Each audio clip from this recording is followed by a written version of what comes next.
Good morning everyone. आज कर रहे हैं हम लोग क्लास 12th मैथ्स एनआईओस का चैप्टर 34 वेक्टर्स। और आज है हमारे पास एक्सरसाइज 34.3 का 6th क्वेश्चन। तो पढ़ते हैं question. State the condition of collinearity of two vectors P and Q. आपको क्वेश्चन कह रहा है कि आपको वो कंडीशन बतानी है जिसमें दो vector P and Q collinear होते हैं। ओके, तो देखिए कोलिनियर का मतलब होता है, ये पॉइंट्स के संबंध में हम समझें तो कोई भी पॉइंट्स, कितने भी पॉइंट्स हों उनकी बात अगर हम करें, अगर वो इस तरह से अरेंज्ड हैं कि उनसे होकर एक सीधी लाइन जाए तो वो पॉइंट्स आपस में कोलिनियर कहलाएंगे। यानी ये चारों पॉइंट्स कोलिनियर हैं क्योंकि एक सीधी लाइन जा रही है और कोई पॉइंट छूट भी नहीं रहा है। अब मान लीजिए यहाँ पर ये पॉइंट कुछ ऐसे हो जाए तो ये कोलिनियर नहीं, क्योंकि अगर आप यहाँ से सीधी लाइन ले जाएंगे तो ये छूट जाएगा, यहाँ से ले जाएंगे सीधी लाइन तो ये छूट जाएगा, तो ये तीनों आपस में कोलिनियर नहीं। अब ऐसा ही वेक्टर के केस में देखिए, दो वेक्टर हैं पी एंड क्यू, तो ये दोनों कोलिनियर होंगे किस कंडीशन में?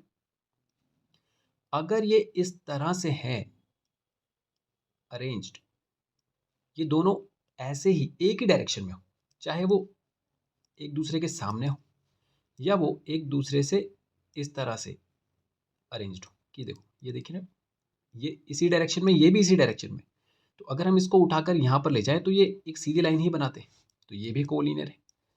अब वो ऐसे भी हो सकते हैं कि एक इस डायरेक्शन में हो एक इस डायरेक्शन में हो, लेकिन जब उनको अरेंज किया जाए तो एक सीधी लाइन ही जाती है। मतलब ये लाइन ऐसी नहीं होती है ऐसे करके, या ये लाइन ऐसे नहीं बनती, क्योंकि इसमें डायरेक्शन फिर अलग अलग जा रही है। अगर आप इसको इसी साइड में भी देखें तो अगर ये ऐसा है और अगर ये ऐसा है तो ये भी एक डायरेक्शन में नहीं है। तो कोलिनियर होने के लिए अपोजिट डायरेक्शन में भी चलेगा, लेकिन एक सीधी लाइन ही बननी चाहिए। ठीक है, तो वो ऐसा भी हो सकता है, वो ऐसा भी हो सकता है, वो ऐसा भी हो सकते हैं दोनों इसी साइड पर हो,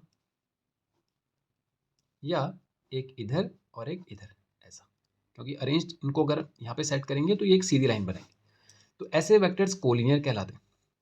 अब इसके लिए कंडीशन ये है कि जब मैं इस वेक्टर को निकालूं, इस वेक्टर को और इस वेक्टर का जो वैल्यू हम फाइंड करें, कैलकुलेट करें, और इन दोनों का वैल्यू सेम आ जाए तो वो कहलाएंगे कोलिनियर वेक्टर। अब वो सेम कैसे होंगे? मान लीजिए हमने p को कैलकुलेट किया और ये वैल्यू आ गया a+3b या 2a+3b, ऐसा आ गया।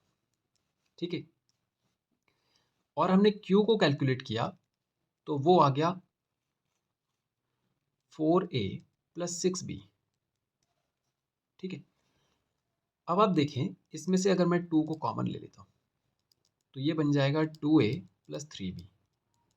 तो आप देखिए p वेक्टर जो है वो q वेक्टर के एग्जैक्ट इक्वल तो नहीं है, उसके साथ एक नंबर भी है, लेकिन उस नंबर को अगर हम अलग कर दें तो हम इसको इस तरह से लिख सकते हैं कि वेक्टर p जो है वो कोई वैल्यू है l, उसके साथ पूरा p वेक्टर की तरह ही एक वैल्यू के बराबर होता है। यानी कि वेक्टर p वेक्टर q के एग्जैक्ट बराबर तो नहीं है, लेकिन उसके साथ एक स्केलर क्वांटिटी लगी होगी, तो भी हम उसको कोलिनियरिटी के लिए सेटिस्फाइड कंडीशन मान सकते हैं।